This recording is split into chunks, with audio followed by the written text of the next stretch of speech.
Hello beautiful people, welcome back. In today's video, we are going over top 10 towns that people abandon for no apparent reasons. If that sounds interesting for you, then keep watching.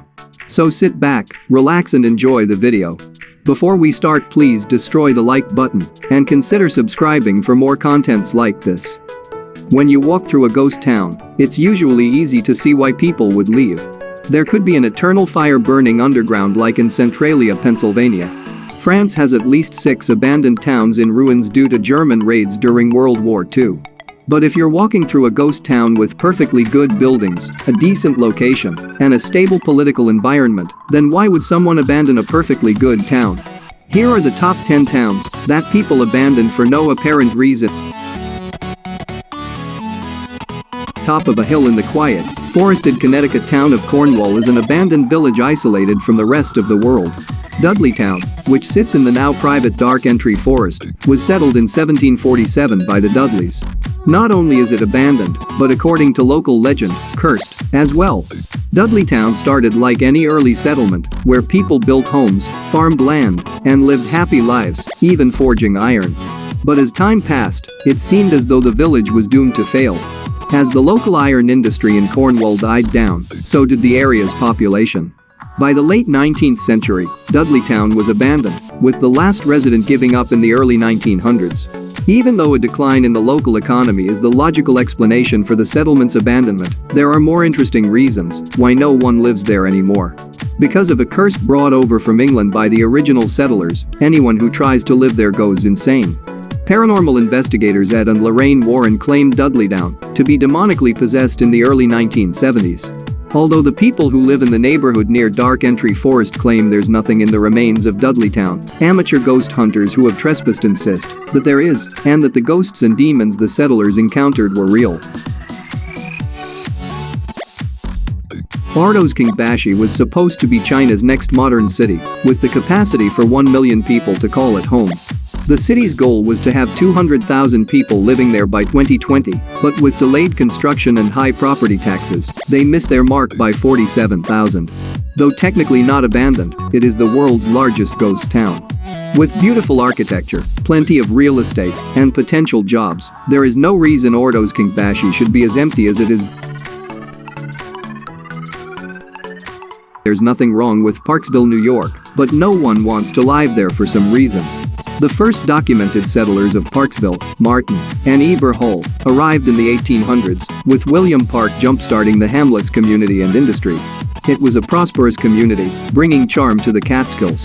The Ontario and Western O&W railway that ran through the town made it easy for people to travel to Parksville for a peaceful summer getaway in the country. The Great Depression drastically changed this vacation dynamic.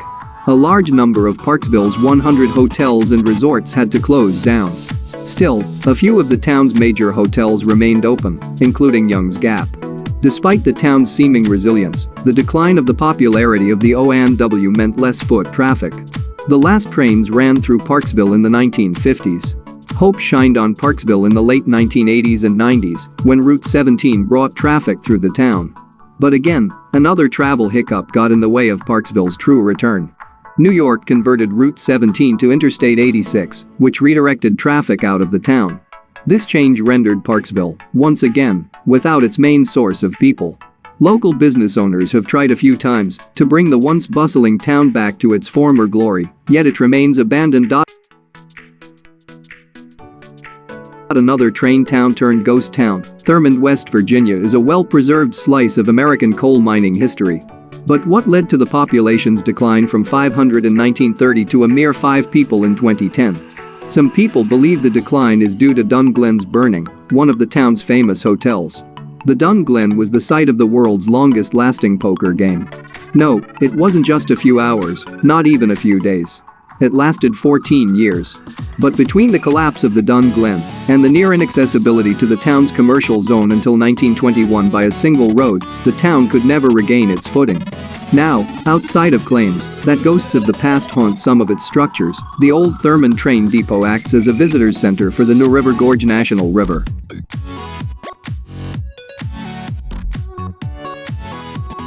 The people abandoned their town for no reason of their own. They had no choice. In 1957, the government relocated 700 people to make way for the man-made Lake Yucambine. Some homes were physically moved, but the lake drowned most of the town's original structures. Only about 250 people decided to stay, a major drop in population.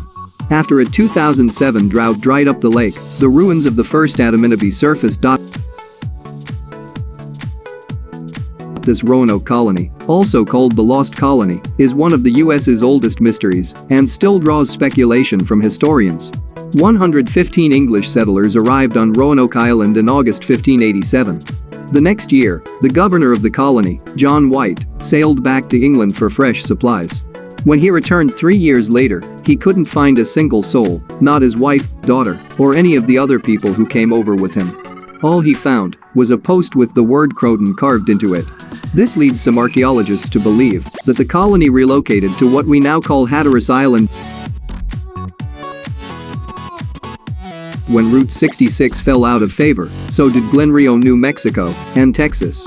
Even though the population never hit over 30 in its heyday, it was still an important stop on Route 66. In 1938, film crews filmed John Steinbeck's adaptation of his novel The Grapes of Wrath for 3 weeks in Glen Rio. And with the post-war economic boom in the 1950s, Glen Rio's location along Route 66 put it in a perfect position to prosper until the Rock Island Railroad Depot closed and the government built Interstate 40. The new interstate rerouted traffic, meaning tourists no longer passed through the small town. By the 1980s, only 2 people lived there. It now sits abandoned, the Little Juarez Cafe boarded up, the town crumbling alongside one of America's once greatest highways. Still, there's no reason for it to stay abandoned. Perhaps one day, we'll see its revitalization. Another Connecticut town that found itself unoccupied. In 1846, Emory Johnson built both his homestead and the Triton Mill on a 64-acre plot of land. As a result, the surrounding area was named Johnsonville. The story of what we know as Johnson Village in East Haddam, Connecticut, is one of terrible mismanagement. In 1965, Raymond Schmidt purchased the Neptune Mill from the Johnson family. He also bought the town's other buildings, including the Victorian Chapel. Schmidt's goal was to turn Johnsonville into a historical tourist attraction, but it never panned out. On top of that, lightning struck the Neptune Mill in 1972, and it burned to the ground. A problem with zoning laws in 1994 ultimately shut down Johnsonville, and the town fell into disrepair. A hotel company tried to revitalize Johnsonville in 2001 and turn it into a living community but failed. Several auctions later, a Christian organization based in the Philippines, Iglesia Ni Cristo, bought the property in 2017. They are currently restoring the buildings and turning Johnsonville into a center of worship.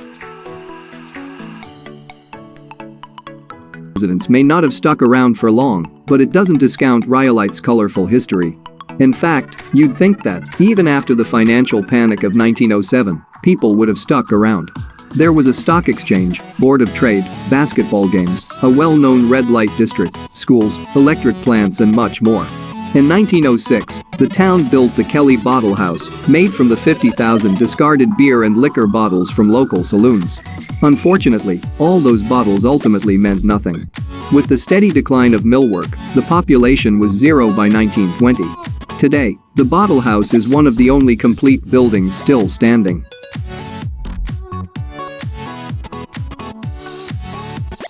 In 1842, a handful of families called the island home. They were mostly Shannon Estuary pilots and thrived during the famine. Innis Cathay also has a long ecclesiastical history and boasts St. Zenon as its first bishop. It is a Catholic hotspot for tourists, and the Office of Public Works runs a visitor center. If you visit, you'll find an old artillery building, a ruined monastery, and an Irish round tower. But you won't find anyone living there. By 1969, the last people left the island. So this is the list of the top 10 towns abandoned for no apparent reason. So that's it for the video. Hope you enjoyed it. Goodbye.